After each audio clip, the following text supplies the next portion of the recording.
folks, my name is Nestor and I'm here with our beautiful Barcelona Bistro Chair and our Barcelona Bistro Bar Stool. They're folding chairs, which means they're easy to move around, store and take away, transport. Here we got two little clips here, and this is also easy to store away. People love these as garden chairs. But there's a difference between having a garden chair that you take outside and leave outdoors all the time, where it's getting constantly exposed to different elements of rain and weather. Please bring these at least under a covered patio, somewhere where they're not exposed to the elements 24/7.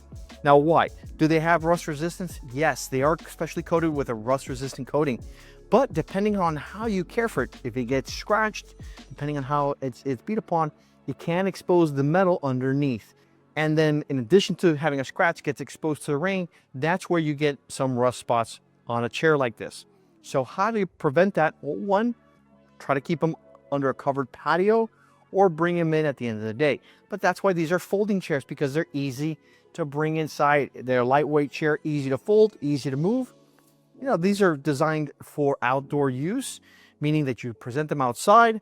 And again, they have a rust resistant coating, but if you want to maximize the life of these chairs and get the most dollars, you want to bring them at least under a covered patio or indoors for storage to keep them out of that constant moisture. Folks, get yours today at Trevari.com.